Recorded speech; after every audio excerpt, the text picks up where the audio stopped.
அது ஆத்தங்கரையோரமா இருக்கிற ஒரு அழகான கிராமம். அந்த கிராமத்தோட பேரு கிருஷ்ணாபுரம். அங்க குடும்பங்கள் எல்லாம் கூட்டு குடும்பமா இருந்துச்சு. எல்லாரும் சந்தோஷமா விவசாயம் செஞ்சுக்கிட்டு இருந்தாங்க. கிருஷ்ணாபுரத்துல காலையில கோழி கூவுச்சு. ஆடு மாடுகளோட சத்தம், பறவைகளோட சத்தத்தோட அந்த ஊரே முழிச்சுது. அது ராமையாவோட வீடு. ராமையாவோட மருமக ராதா காலையில எழுந்திருச்சு வாசப்பெருக்கி தண்ணிய தெளிச்சு கோலத்தை போட்டா. ஆனா அவருடைய மாமியார் காந்தம்மா மட்டும் இன்னும் எழுந்திருக்க கூட இல்ல. தினமும் ஏதாவது உடம்புக்கு முடியல அப்படின்னு சாக்கு சொல்லி சமையல் அறைக்கு கூட போகாம அவங்க சோம்பேறித்தனமா இருப்பாங்க. ராமையா கலப்பைய தோல்ல போட்டுக்கிட்டு வயலுக்கு கிளம்பிக்கிட்டு இருந்தாரு. அவருடைய புள்ள கோபால் மாடுங்களை எல்லாம் கூட்டிக்கிட்டு வந்தான். ஆனா காந்தம்மா மட்டும் இன்னும் படுக்கையில படுத்துக்கிட்டு அப்படியே உருண்டுகிட்டு, ஐயோ ஏன் இடுப்பு, ஐயோ கடவுளே இடுப்பு வலி தாங்க முடியலையே, யாராச்சும் என்ன வந்து காப்பாத்துங்களேன். அப்போ ராமையா பதட்டமா அவங்க பக்கத்துல வந்து, என்ன காந்தம்மா காலையிலேயே கத்திக்கிட்டு இருக்க? ராத்திரி சாப்பிடும்போது 10 தோசையை சாப்பிட்டு நல்லா தானே இருந்த, இப்போ என்ன ஆச்சு? உங்களுக்கு என்னங்க தெரியும் என் கஷ்டம். என் கால் ரெண்டும் எடுத்து வைக்க கூட முடியல. இடுப்பெல்லாம் அப்படி வலிக்குது, முதுகெலும்பெல்லாம் வலிக்குது. என் கஷ்டத்தை புரிஞ்சுக்கலனாலும் பரவாயில்ல, கிண்டல் பண்ணாதீங்க. ஏம்மா, நேற்று தானே நம்ம நாட்டு வைத்தியர் கொடுத்த சூரணத்தை தண்ணியில் கலந்து சாப்பிட்ட, அப்பவும் வலி போலையா? என்ன மருந்தோ என்னவோ, வலி கொஞ்சம் கூட குறையல. சரி நான் இப்படியே படுத்துக்கிறேன். ராதா, அடியே ராதா, எங்க போய் தொலைஞ்ச? ராதா சமையல் அறையிலேருந்து வந்து, இதோ வந்துட்டா அத்தை, பால் காய்ச்சிக்கிட்டு இருந்தேன். என்னங்க அத்தை ஆச்சு? ஏதோ ரொம்ப கஷ்டப்படுற மாதிரி இருக்கு. எனக்கு உடம்புக்கு ஒன்றும் முடியலம்மா. இன்னைக்கு உனக்கு வீட்டு வேலையில் என்னால் உதவி செய்ய முடியாது. நீ தான் இன்னைக்கு சமையல் வேலை எல்லாமே செய்யணும். ஒலைய வச்சு ஊற வச்சு அரிசியை போட்டுடு, பருப்பை நல்லா வேக வச்சு சாம்பார் வச்சுடு, வெளியில இருக்கிற துணி எல்லாத்தையும் துவைச்சி காய வச்சு காஞ்சதும் கொண்டு வந்து மடிச்சும் வச்சுடு. அப்படியே ஒத்த பாத்திரத்தை விடாம எல்லா பாத்திரத்தையும் கழுவு, மாடுங்களுக்கு தீவனத்தை போடு. இவ்வளோ வேலையும் நீ தான் பார்க்கணும், என்னால் மட்டும் எதுவும் செய்ய முடியாதுமா. அப்போ ராதா மனசுக்குள்ள, என்னமோ தினமும் இவங்களே வந்து எல்லா வேலையும் பார்க்குற மாதிரி ஏதாவது ஒன்று சொல்லி என் தலையில தானே கட்டுறாங்க. சரிங்க அத்தை, நீங்கள் ஓய்வு எடுத்துக்கோங்க, இந்த வேலை எல்லாத்தையுமே நானே பார்த்துக்கிறேன். சரிம்மா ராதா, உன் மாமியாரை நல்லா பார்த்துக்கோ. ரொம்ப உடம்புக்கு முடியலன்னா யாருக்கிட்டையாவது சொல்லி அனுப்பு, நாங்கள் வரோம். டே கோபால் வா போகலாம், வெயில் வரத்துக்கு முன்னாடி வயலுக்கு போனோம்.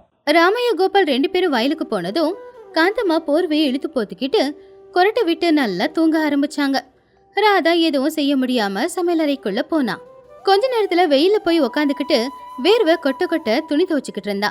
அப்பதான் பக்கத்து வீட்டு கௌரியும் எதிர் வீட்டு சீதாவும் ராதாவை பார்க்க வந்தாங்க. என்னடி ராதா, தனியா எல்லா வேலையும் செஞ்சுக்கிட்டு இருக்க?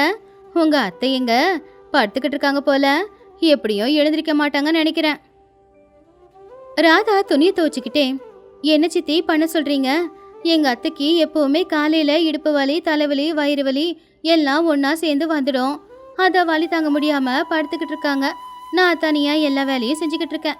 அதை கேட்டு சீதா ஆச்சரியமா, என்னடி ராதா, நேத்து சாயந்தரம் உங்க அத்தை கோவிலுக்கு வந்தாங்க, கோவில்ல ஓடி ஓடி பிரதட்சணை செஞ்சாங்க, அப்பெல்லாம் இடுப்பு வலிக்கலையா? அங்க கொடுத்த புளிசோறும் பொங்கலையும் நல்லா வலிச்சு சாப்பிட்டாங்க, அப்பெல்லாம் அவங்களுக்கு உடம்புக்கு முடியாம போகலையா என்ன? அதானே, நேத்து நாங்க 2 பேரும் ஒன்னாதான் கோயிலிருந்து வீட்டுக்கு வந்தோம். நான் நடந்து வந்தா உங்க அத்தை ஓடி ஓடிலாம் வந்தாங்க. நல்லா ஓடி வரவங்களுக்கு என்ன வியாதி வந்துட போகுது? அவங்களுக்கு வந்திருக்கிற வியாதி பேரு இடுப்பு வலி இல்ல, அது சோம்பேறித்தனம். ராதா அதெல்லாம் கேட்டு, அப்படியா, நேத்து சாயந்தரம் சுறுசுறுப்பா இருந்தாங்களா?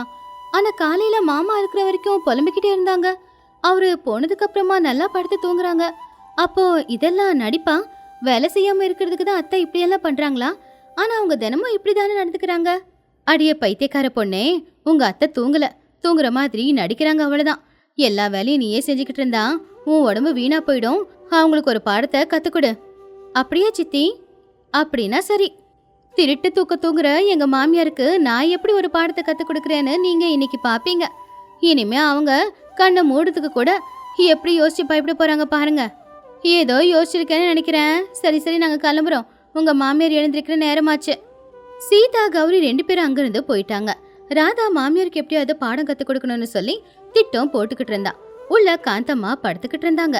ஆனா அடிக்கடி கண்ணு திறந்து சமையல் அறைய பாத்துக்கிட்டு இருந்தாங்க, என்ன நடக்குது அப்படின்னு சொல்லி. அப்பதான் ராதா திடீர்னு தலைய பிடிச்சுக்கிட்டு செவருக்கு வந்து சாஞ்சுக்கிட்டு பயங்கரமா அழ ஆரம்பிச்சிட்டா. ஐயோ கடவுளே, என் தலையெல்லாம் வலிக்குதே, யாரோ சுத்தி வச்சு தலையில அடிக்கிற மாதிரி இருக்கே. ஐயோ, என் உசுறு போயிடும் போல தெரியுதே. அதை கேட்டு காந்தம்மா பயந்தே போயிட்டாங்க. எழுந்துச்சு அவங்க நாடகம் வெளியில தெரிஞ்சிடும் அப்படின்னு சொல்லி மெதுவா எழுந்துச்சு உக்காந்தாங்க. என்ன ராதா, ஏன் கத்திக்கிட்டு இருக்க? நானே இடுப்பு வலின்னு படுத்துக்கிட்டு இருக்கேன். உனக்கு இப்ப திடீர்னு என்ன வியாதி வந்துச்சு? ராதா காந்தம்மா படுத்திருந்த அந்த படுக்கையில அவ படுத்துக்கிட்டு, என்னன்னு சொல்றீங்க அத்தை? உங்களுக்கு என்ன வியாதி வந்திருக்கோ அதே வியாதி எனக்கும் வந்துருச்சு. தலையில இருந்து கால் வரைக்கும் உடம்பெல்லாம் வலிக்குது. ஐயோ கடவுளே, என்னால ஒரு அடி கூட எடுத்து வைக்கவே முடியல அத்தை. காந்தம்மா ஆச்சரியமா, என்னடி இது? ஏதோ ஜுரம் ஜலதோஷம்னா ஒருத்தங்க கிட்ட இருந்து இன்னொருத்தங்களுக்கு பரவும்னு சொல்லலாம். உடம்பு வலி எப்படி பரவும்? மதிய நேரம் ஆச்சு, அரிசி பருப்பெல்லாம் பாதியா வெந்திருக்கு. இப்ப சமைக்க போறது யாரு? என்னால மட்டும் முடியாது அத்தை. நேத்து தான் நான் ஒரு புராண கதையில படிச்சேன். வீட்டுல மாமியாரு உடம்புக்கு முடியலன்னு இருக்கும்போது மருமக அடுப்புக்கு முன்னாடி நின்று சமைச்சா அது பெரிய பாவமாமா. மாமியாரோட கஷ்டத்துல மருமகளும் பாதி எடுத்துக்கணுமாமா. நீங்க என்ன பண்றீங்களோ அதை பார்த்து நானும் அப்படியே தான் பண்ணணும். அதுதான் அத்தை தர்மமா. காந்தம் அதை கேட்டு ஆச்சரியமா, என்ன புராண கதையெல்லாம் சொல்ற? மாமியார் படுத்தா மருமகளும் படுத்துக்கிட்டா அப்புறம் வீட்டு வேலையெல்லாம் யார் பாக்குறதா? நான் எந்த வயசுல உடம்புக்கு முடியலன்னு படுத்திருக்கேன், நீ இந்த வயசுல படுத்துக்கிட்டியே. போய் குழம்பு தாளிச்சிட்டு வா. அத்தை, என்னால எழுந்துச்சு போய் எந்த வேலையும் செய்ய முடியாது. எனக்கு உங்களை விட உடம்பு ரொம்ப வலிக்குது. இன்னைக்கு நான் கும்பகர்ண மாதிரி தூங்க போறேன். மாமா வந்தாருன்னா அவரே பேசாம போய் சமைக்க சொல்லலாம். ராதா போர்வையை இழுத்து போத்திக்கிட்டு கொரட்டை விட்டு தூங்குற மாதிரி நடிச்சுக்கிட்டு இருந்தா. காந்தம்மாவுக்கு என்ன பண்றது அப்படின்னே புரியல. இப்ப எழுந்திச்சு சமைச்சா அவங்க சொன்னது பொய்ன்னு ஆயிடும். அதுக்குன்னு படுத்துட்டாலும் சமையல் வேலை நடக்காது. வேற வழி இல்லாம அவங்களும் பக்கத்திலேயே படுத்துட்டாங்க.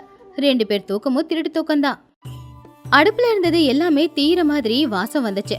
காந்தம்மாவுக்கு வயிறு பசி எடுக்க ஆரம்பிச்சுது. வயிறு பசியில குறுகுறுன்னு கத்தவும் ஆரம்பிச்சுது. அப்ப காந்தம்மா அவங்க மனசுக்குள்ள, ஐயோ கடவுளே, பசியில வயிறெல்லாம் இழுத்து பிடிக்குதே. இந்த மருமக வேற உடம்புக்கு முடியலன்னு வந்து படுத்துக்கிட்டாளே. என்னாலயும் எழுந்துச்சு போய் சமைக்க முடியல, ஆனா பட்னியா படுக்கவும் முடியல. ஐயோ கடவுளே, இந்த கஷ்டம் எதுக்குதானோ எனக்கு. இது எல்லாத்தையுமே ராதா திருட்டு பார்வையில பார்த்து மாமியார் கஷ்டப்படுறத பார்த்து மனசுக்குள்ள சிரிச்சுக்கிட்டு இருந்தா. அவ தூக்கத்துல புலம்புற மாதிரி, ஆஹா, முட்டை குழம்பு வாசம் நல்லா வருதே, இன்னும் கொஞ்சம் உப்பு போடணும், அவ்வளவுதான். அத்தை, போட்டு சாப்பிடுங்க அத்தை. வீணா போனவளே, கனவுலையும் புலம்புறா பாரு சாப்பாடு பேரு சொல்லிட்டு. எனக்கு பசி வேற அதிகமாகுது. என்னத்த, என்னாச்சு? குடுகுடுன்னு ஏதோ சத்தம் வருது. கூரையில ஏதாவது குரங்கு நடக்குதா என்ன? பயமா இருக்கே. குரங்கெல்லாம் ஒன்றும் இல்லை, சமையலறையில் ஏதோ பூனை வந்து பாத்திரத்தை தள்ளி விட்டுருக்கு போல. நீ அந்த பூனை எங்க இருக்குன்னு பார்க்கலாம்ல? ஐயோ, என்னால முடியாது அத்தை. பூனை வந்தா வரட்டும். நான் என்ன அங்க சுவசுவையா சமைச்சு வச்சிருக்கேனா? அது வந்து காலி பாத்திரத்தை பார்த்து ஓடி போயிட போகுது. அப்புறம் எதுக்கு அதை வேற பார்த்துக்கிட்டு? வீணா போனவ, இவ விட்டு கொடுக்க மாட்டா போலியே. இப்படியே நாள் பூரா பட்னியா இருந்தா சாயந்தரத்துக்குள்ள என் உசுரில்ல என்ன விட்டு போயிடும். அப்பதான் ராமையா கோபாலும் வீட்டுக்கு வந்தாங்க. வீடே அமைதியா இருந்துச்சு. மாமியார் மருமக 2 பேரும் இழுத்து போத்தி தூங்கிக்கிட்டு இருந்தாங்க. என்ன இது, அடுப்புல ஏதோ வச்சு தீஞ்சி போன வாசம் வருது. வீடே அமைதியா இருக்கு. காந்தம்மா, ராதா, நீங்க எந்த வேலையும் செய்யலையா? என்னாச்சு உங்களுக்கு? சமையல் இன்னும் ஆகலையா? அப்போ ராதா முடியாம இருக்கிற மாதிரி மெதுவா எழுந்துச்சு உக்காந்து, என்ன மாமா சொல்றீங்க? அத்தைக்கு வந்த அதே இடுப்பு வலி தலைவலி எனக்கும் வந்துருச்சு. நம்ம வீட்டுக்கு யாரோ கண்ணு வச்சுட்டாங்க போல. எங்களால எதுவுமே செய்ய முடியல மாமா. ஐயோ, 2 பேருக்கும் ஒரே நேரத்துல ஒரே விதமான வியாதினா அது தப்பாச்சே. கோபாலு, வைத்தியரை கூட்டிட்டு வா. கோபால் போய் நாட்டு வைத்தியரான சுப்பையாவை கூட்டிக்கிட்டு வந்தான். சுப்பையா வரும்போதே ஒரு கையில பச்சளை மருந்தை எடுத்துக்கிட்டு வந்தாரு. என்ன இது, 2 பேருக்கும் ஒரே நேரத்துல உடம்பு முடியலையா? கைய கொடு. சுப்பையா முதல்ல காந்தம்மாவோட கைய பிடிச்சு பார்த்தாரு. காந்தம்மா பயந்துகிட்டு இருந்தாங்க. ஓஹோ, இது பயங்கரமான வியாதி, சோம்பேறி வியாதி. இந்த வியாதி வந்தவங்களுக்கு உடம்பெல்லாம் வலிக்க தான் செய்யும். அதுக்கப்புறம் அவரு ராதாவோட கைய பிடிச்சாரு. ராதா செய்கை காட்டி வைத்தியர்கிட்ட ஏதோ சொல்லவும் வைத்தியரும் சிரிச்சுக்கிட்டே அதை புரிஞ்சுக்கிட்டாரு. அடடா, மருமகளுக்கும் அதே வியாதி தான் வந்திருக்கு. இதுக்கு மருந்து இருக்கு. காந்தம்மா பதட்டமா, என்னங்கய்யா அது? கசப்பு மருந்து கொடுக்காதீங்க, என் தொண்டையில அது இறங்காது. கசப்பு மருந்தெல்லாம் வேலை செய்யாது. இது பெரிய வியாதிமா. ஒரு இரும்பு கம்பிய நெருப்புல காட்டி காலில் சூடு போட்டாகணும். இல்லனா காட்டுல இருக்கே காட்டு பாவக்கா, அதுவும் வேப்ப இலையும் பச்சை மிளகாவும் ஒன்றா போட்டு கஷாயத்தை காய்ச்சி அதை நல்லா குடிக்கணும். என்னது, சூடு போடணுமா? வேப்பலைய குடிக்கணுமா? அதெல்லாம் என்னால முடியாதுப்பா. அப்படி சொல்லாதீங்க அத்தை. வலியெல்லாம் போகணும்னா மருந்து குடிச்சுதானே ஆகணும். நீங்க முதல்ல ஒரு கிளாஸ் கஷாயத்தை குடிங்க, அதுக்கப்புறம் நான் 2 கிளாஸ் கஷாயத்தை குடிக்கிறேன். ஒரு மருமகளா உங்க பின்னாடி நான் வருவேன்ல. ஆமா காந்தாம்மா, உன் வியாதி சரியாகணும்ல. ஐயா, அந்த இரும்பு கம்பியை காய்ச்சி கொண்டு வாங்க, நான் பிடிச்சிக்கிறேன். வைத்தியர் சரி அப்படின்னு சொல்லி ஒரு கம்பியை கொண்டு போய் அடுப்புல வச்சு அதை காய வச்சாரு. அப்போ அதை அடுப்புல வச்சதும் சுயின்னு ஒரு சத்தம் வந்த உடனே இந்த பக்கம் காந்தம்மாவோட மனசுக்குள்ள பயம் அதிகமாச்சு. ஏற்கனவே பசி, இதுல நெருப்பு வேறையா? வேணடா சாமின்னு சொல்லி பட்டுன்னு காந்தம்மா எழுந்துச்சே நின்னுட்டாங்க. காந்தம்மா சத்தமா, வேண்டாம் வேண்டாம், இந்த சூடு வைக்கிறதுலாம் வேண்டாம், இது அதிசயம்தான். என்னம்மா, என்ன அதிசயம்? வைத்தியரை பார்த்த உடனேயே என் நோய் என் உடம்பு விட்டு பறந்து போயிடுச்சுப்பா. இப்ப தலைவலியும் இல்ல, கால் வலியும் இல்ல, இடுப்பு வலியும் இல்ல. சொல்லப்போனா என் உடம்புல எந்த ஒரு வியாதியும் இல்லையா. பாத்தியா நான் எவ்வளவு சுறுசுறுப்பா எழுந்துச்சு நின்னுட்டு இருக்கேன்னு. காந்தம்மா அந்த அறையில அங்க இங்கன்னு நடந்து காட்டினாங்க. அதை பார்த்து எல்லாரும் ஆச்சரியப்பட்டாங்க. ராதா மட்டும் அவன் மனசுக்குள்ள சிரிச்சுக்கிட்டு இருந்தா. அட, அது எப்படி அத்தை? உள்ள வலி அப்படியே இருக்கும், கொஞ்சம் கஷாயத்தை குடிங்க. எம்ம ராதா, போதுமா இந்த நாடகம் எல்லாம்?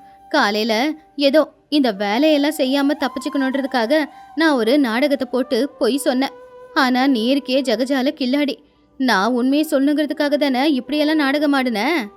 ராமையா கோவமா, என்ன காந்தாம்மா இது? வீட்டுக்கு பெரியவ மருமகளை வேலை வாங்குறதுக்காக உடம்பு முடியலன்னு பொய் சொன்னியா? உன்னை பார்க்கும்போது ஓங்கி ஒரு அற விடணும் போல இருக்கு.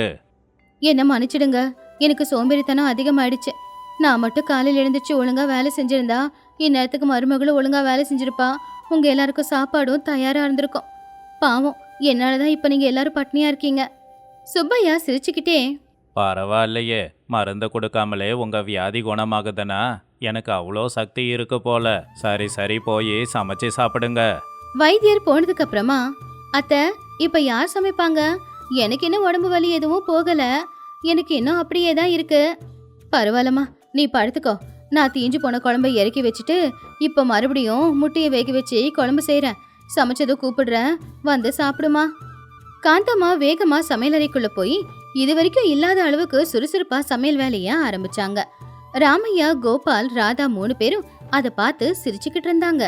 அரை மணி நேரத்திலேயே காந்தம்மா முட்டையை வேக வச்சு குழம்ப செஞ்சாங்க. எல்லாரும் சுட சுட சந்தோஷமா சாப்பிட்டாங்க. அன்னையில இருந்து காந்தம்மா எப்பவுமே எனக்கு உடம்புக்கு முடியலன்னு சொன்னதே இல்ல. மருமக கூட சேர்ந்து வீட்டு வேலை எல்லாமே செஞ்சுக்கிட்டு இருந்தாங்க. இனிமே எந்த வேலையும் செய்யாம தப்பிக்க நினைச்சா அது நமக்கு ஆபத்தா போகுன்றது அவங்களுக்கு தெரியும். அப்படி மருமக யோசிச்ச ஒரு சின்ன ஐடியா அவளுடைய வாழ்க்கையையும் மாத்துச்சு. சோம்பேறித்தனமா இருந்த மாமியார மருமக ஒரே நாள்ல சுறுசுறுப்பா மாத்திட்டா. இந்த கதையில இருக்கிற நீதி என்னன்னா, சோம்பேறித்தனம் நமக்கு எதிரி. நம்ம சோம்பேறித்தனத்தினால எல்லா வேலையும் செய்யாம தப்பிக்கலான்னு முயற்சி பண்ணா நாளைக்கு நம்ம சோம்பேறித்தனமே நமக்கு ஆபத்தா போய் முடியும். அது ஒரு சின்ன கிராமம். அங்க ராகவையா, சாந்தம்மா அப்படிங்கிற வயசான தம்பதிகள் வாழ்ந்துகிட்டு இருந்தாங்க. அவங்களுடைய ஒரே ஒரு புள்ள பேரு சூர்யா பட்டணத்துல பொழைக்கிறதுக்காக போயிருந்தான். அந்த ஊர்ல ஒரு போஸ்ட்மேன் இருந்தாரு. அவருடைய பேரு தர்மராஜன். அந்த ஊர்ல எல்லாருக்கும் லெட்டர் கொடுக்கறது மட்டும் இல்லாம படிக்க தெரியாதவங்க யாராவது இருந்தா அவங்களுக்கு வந்த லெட்டரை படிச்சு காட்டுறது அவருடைய வழக்கம். ராகவையாவுக்கு வயசானதுனால கண் பார்வை குறைஞ்சிக்கிட்டு இருந்துச்சு. ஒரு நாள் சாயந்தர நேரம் சாந்தம்மா சமையலறையில இருந்து வெளியில வந்தாங்க. அப்ப லக்ஷ்மி திணையில உட்காந்துக்கிட்டு அரிசியில இருக்கிற நெல்லை பொறுக்கிக்கிட்டு இருந்தா. ஏன் லக்ஷ்மி, இன்னைக்கு அந்த போஸ்ட்மேன் தர்மராஜன் இந்த பக்கம் வந்தானா? ஒரு வாரம் ஆச்சு, என் புள்ள கிட்ட இருந்து கடுதாசி வரவே இல்ல. அட ஆமாக்கா, கொஞ்ச நேரத்துக்கு முன்னாடி பஞ்சாயத்து ஆபீஸ்ல அவரை பார்த்தேன். ஒருவேளை இந்த பக்கமா தான் வந்துகிட்டு இருப்பாரு. சூர்யா பட்டணத்துக்கு போனதுக்கு அப்புறம் உனக்கு பொழுதே போகலல்ல? அப்ப அதை கேட்டு ராகவையா, ஆமாம்மா, அவன் போன புதுசில் வாரத்துக்கு ஒரு கடுதாசி போடுவான். இப்போ மாசத்துக்கு ஒன்று கூட வரமாட்டேங்குது. அவன் என்ன பண்ணுறானோ என்ன சாப்பிட்றானோன்னு உங்கள் அக்காவுக்கு ஒரே கவலை. கவலை இருக்காத பின்ன? என் புள்ள தனியா பட்டணத்துல இருக்கான். அவனை அங்க யாரு பாத்துக்கிறாங்களோ? என் கூட இருக்கிற வரைக்கும் வேலைக்கு வேலை சாப்பாடு போட்டு நான் அவனை நல்லபடியா பாத்துக்கிட்டேன். அப்ப தூரத்துல இருந்த தர்மராஜன் சைக்கிள் பெல்ல அடிச்சுக்கிட்டு, ராகவையா, சாந்தாம்மா, உங்கள் பிள்ளையோட கடுதாசி வந்திருக்கு. சாந்தம் அது கேட்டு சந்தோஷமா, அதோ போஸ்ட்மேனு வராரு, வாப்பா வா சீக்கிரமா வாப்பா. சாந்தம்மா போஸ்ட்மேன் கிட்ட இருந்து கடிதாசி வாங்கிக்கிட்டு, ஏன்பா தர்மராஜா, எங்களுக்கு தான் படிக்க வராதே, என் புள்ள இந்த கடிதாசியில என்ன எழுதிருக்கான்னு கொஞ்சம் எங்க 2 பேருக்கும் சத்தமா படிச்சு சொல்றியா? போஸ்ட்மேன் அந்த கடிதாசியை வாங்கி மனசுக்குள்ளேயே படிச்சாரு. அப்பா, இங்க நிலைமை ரொம்ப மோசமா இருக்கு. நான் செஞ்சுக்கிட்டு இருந்த வேலையும் போயிடுச்சு. கையில ஒத்த ரூபா கூட இல்ல. சாப்பாட்டுக்கே கஷ்டப்படுறேன். உங்களை பாத்துக்க வேண்டிய வயசுல கடங்காரனா இருக்கேன். என்னால இதை தாங்கிக்க முடியல. தர்மராஜனுடைய முகம் உடனே வாடி போச்சு. அந்த அப்பாவி தம்பதிகளை பார்த்து அவங்க கிட்ட உண்மையை சொன்னா அவங்க ரொம்ப கவலைப்படுவாங்க அப்படின்னு தெரிஞ்சுக்கிட்டு, என்னப்பா தர்மா, அமைதியா இருக்கியே, என்ன எழுதியிருக்கான்? எதனா பிரச்சனையா? தர்மராஜன் சிரிச்சுக்கிட்டே, இல்லங்க ஐயா, சூர்யா நல்லா தான் இருக்கான். அவனுக்கு வேலையில பொறுப்புங்க அதிகமாயிடுச்சான், சம்பளமும் அதிகமாயிடுச்சான். ரொம்ப வேலை இருக்கிறதால உங்களுக்கு நேரத்துக்கு சரியா கடுதாசி போட முடியலன்னு போட்டிருக்காரு. கடவுளே உனக்கு புண்ணியமா போகட்டும். என் புள்ள நல்லா இருந்தா போதும். அவனுக்கு எந்த கஷ்டமும் இருக்கக்கூடாது. அவன் சந்தோஷமா இருக்கிறத விட எங்களுக்கு வேற என்ன வேணும்? ஆமாம்மா, அது மட்டும் இல்லை, கூடிய சீக்கிரம் கொஞ்சம் பணத்தையும் உங்களுக்கு புது துணியும் அனுப்பி வைக்கிறானாமா. அதை வச்சுக்கோங்க அப்படின்னு போட்டிருக்கான். அப்போ லக்ஷ்மி அங்க வந்து, பாத்தியாக்கா, உன் புள்ள சொக்க தங்கம், பட்டணத்துக்கு போனாலும் உங்களை மறக்கல. தர்மராஜன் மனசுக்குள்ள, சூர்யா கஷ்டத்தில் இருக்கான். அதை கேட்டால் இந்த வயசான 2 ஜீவனும் கஷ்டப்படும். அவனே கஷ்டத்தில் இருக்கும்போது இவங்களும் படுத்த படுக்கை ஆயிட்டா என்ன பண்ணுறது? தர்மராஜன் அவனுடைய அறையில உட்காந்துக்கிட்டு சூர்யாவுக்கு கடிதாசி எழுதிக்கிட்டு இருந்தான். பக்கத்துல அவன் 1 மாச சம்பளமும் இருந்துச்சு. சூர்யா, நான் உங்கள் ஊர் போஸ்ட்மேனு தர்மராஜே. நீ அங்கே கஷ்டப்படுறேன்னு தெரியும். ஆனால் அந்த விஷயத்த நான் உன் அப்பா அம்மா கிட்ட சொல்லலை. உண்மையை மறைச்சி நீ நல்லா இருக்கேன்னு சொல்லியிருக்கேன். இந்த பணம் என்னோட பணம், நான் உனக்காக அனுப்புகிறேன். இதை நீ வச்சுக்கிட்டு ஏதாவது ஒரு நல்ல வேலையை தேடி பிடிக்க பாரு. அது வரைக்கும் உன் அப்பா அம்மா கிட்ட நீ நல்லா இருக்கிறதா பொய் சொல்லத்தான் போகிறேன். ஏன்னா நீ கஷ்டப்படுறேன்னு தெரிஞ்சா அவங்க ரொம்பவே கஷ்டப்படுவாங்க. நீ கவலைப்படாத, உனக்காக நான் இருக்கேன். விடாமுயற்சியோட முயற்சி பண்ணு. தர்மராஜா அன்னையிலிருந்து ஒவ்வொரு மாசமும் அவனுக்கு வர சம்பளத்துல இருந்து பாதி சம்பளத்தை சூர்யாவுக்கு கொடுத்துக்கிட்டு இருந்தான். ஒவ்வொரு மாசமும் சூர்யாவுக்கு தைரியத்தை கொடுத்து இந்த பக்கம் ராகவைய தம்பதிகளுக்கு சூர்யா அனுப்புனதா சொல்லி அவனுடைய மிச்ச சம்பளத்தையும் கொடுத்துக்கிட்டு இருந்தான். ஒரு நாள் ராகவையாவோட தங்கச்சி பார்வதி வந்தாங்க. சாந்தம்மா, பார்வதி, லக்ஷ்மி 3 பேரும் நின்று பேசிக்கிட்டு இருந்தாங்க. என்ன நீ, சூர்யா பட்டணத்துல வேலை பார்க்கறதா சொன்னீங்க, அடிக்கடி கடிதாசி போடுறானா? கடிதாசி போட்டுக்கிட்டுதாமா இருக்கான். எங்க ஊரு போஸ்ட்மேனு அவன் கொடுத்ததா சொல்லி பணத்தை கொடுத்துக்கிட்டு தான் இருக்காரு. அதுல தான் வீட்டு செலவு, மருந்து செலவு எல்லாம் நடக்குது. ஆனா அவன் மட்டும் வரவே மாட்டேங்கிறான். என்ன நீ இது, பணம் கொடுக்கறவனுக்கு இங்க வந்து உங்களை பார்த்துட்டு போக முடியாதா? பட்டணத்துக்கு போனா அப்பா அம்மாவை மறந்துடணுமா? ஏன் பார்வதி இப்படி சொல்ற? பாவம் சூர்யா எவ்வளவு நல்ல பையன். அவன் அங்க பெரிய வேலையில இருக்கானா, வேலையில நிறைய பொறுப்புகள் இருக்காமா. அதான் போஸ்ட்மேனு கடிதாசில படிச்சு சொன்னாருல, அவங்க ஒரு பெரிய வீடு வாங்கியிருக்கானாமா. அவ சொல்றதுல தப்பு இல்ல லக்ஷ்மி. அவன் ஒரு 8 வந்து பார்த்துட்டு போனா நல்லா இருக்கும். இந்த வயசுல அவனை பாக்குறத விட வேற என்ன இருக்கு? அப்ப தர்மராஜா அங்க வந்து, சாந்தாமா, சூர்யா கடுதாசி போட்டிருக்கான். அட, போஸ்ட்மேனு வந்தாச்சு. படிப்பா தர்மராஜா, இன்னைக்கு என் புள்ள என்ன கடிதாசி போட்டிருக்கான்? தர்மராஜா கடிதாசிய படிச்சு, அப்பா அம்மா, நான் வந்த ஒரு முக்கியமான வேலை நல்லபடியாக முடிஞ்சது. எனக்கு நிறைய பாராட்டும் கிடைச்சிருக்கு. கூடிய சீக்கிரம் ஊருக்கு வரேன். அது வரைக்கும் நான் போஸ்ட்ல அனுப்புகிற இந்த பணத்தை பத்திரமா வச்சுக்கிட்டு தேவைங்களுக்கு பயன்படுத்திக்கோங்க. பாத்தியா பார்வதி, என் புள்ள எவ்வளவு வளர்ந்துருக்கான் அப்படின்னு. எல்லாம் கடவுளோட கருணை. தர்மராஜ மனசுக்குள்ள, கடவுளோட கருணை இல்லை, அது சூர்யாவோட விடாமுயற்சி. நான் அனுப்பின பணத்தில் கஷ்டப்பட்டு ஏதோ பண்ணியிருக்கான். அது இந்த கடிதாசியில் நல்லாவே தெரியுது. எப்படியோ அவன் நல்லா இருந்தா அதுவே போதும். 2 வருஷத்துக்கு அப்புறமா சூர்யாவும் அவனுடைய மனைவியான சரளாவும் வந்தாங்க. அவங்கள பார்த்ததும் ராகவைய தம்பதிகள் கண்ணுல இருந்து கண்ணீர் கொட்டுச்சு. சூர்யா, என் தங்கமே, வந்துட்டியாப்பா? என்னப்பா இவ்வளவு மெலிஞ்சிட்ட? அப்பா அம்மா, என்ன மன்னிச்சிடுங்க. இத்தனை நாளாக உங்களை பார்க்க வராமல் இருந்ததுக்கு. பரவாயில்லப்பா, அதான் மாதம் மாதம் எங்களுக்கு பணம் அனுப்புறியே. நீ கஷ்டப்பட்டு வேலை செஞ்ச பணத்தை எங்களுக்காக தானே அனுப்பி வைக்கிற. சூர்யா ஆச்சரியமா, நான் பணம் அனுப்புனேனா? என்னப்பா சொல்கிறீங்க? அப்பதான் தர்மராஜன் அங்க வந்தான். சூர்யா அவனை பார்த்ததுமே அவன் கண்ணுல கண்ணீர் வந்துச்சு. தர்மராஜ அண்ணன் நீங்களா? தர்மராஜன் கண்ணடிச்சு செய்கை செஞ்சு, சூர்யா, எப்பப்பா வந்த? உங்க அப்பா அம்மா உனக்காக எவ்வளோ நாளா காத்துக்கிட்டு இருக்காங்க தெரியுமா? அத்தை, மாமா, உங்ககிட்ட ஒரு விஷயத்த பத்தி பேசணும். 2 வருஷத்துக்கு முன்னாடி எங்க வியாபாரத்துல நஷ்டம் ஆயிடுச்சு. எல்லாத்தையும் எழுந்து நாங்க நின்னுக்கிட்டு இருக்கப்போ நீங்க எழுதின கடிதாசியும் நீங்க கொடுத்து அனுப்புன பணமும் தான் எங்க வாழ்க்கைய காப்பாத்துச்சு. என்னம்மா சொல்ற? நாங்க ஏதோ அனுப்பலையே. சூர்யா தானே மாசம் மாசம் எங்களுக்கு பணம் அனுப்பிக்கிட்டு இருந்தான். இல்லம்மா, நான் உங்களுக்காக எந்த பணத்தையும் அனுப்பல. ஏன்னா எனக்கு வேலை போய் கையில் ₹1 இல்லாமல் கஷ்டப்பட்டுக்கிட்டு இருந்தேன். அப்போ தர்மராஜ் அண்ணன் தான் எனக்கு பணம் அனுப்பி, நீ கவலைப்படாத, உனக்காக நான் இருக்கேன், நீ கவலைப்படாம வேலையை தேடுன்னு தைரியத்தை கொடுத்தாரு.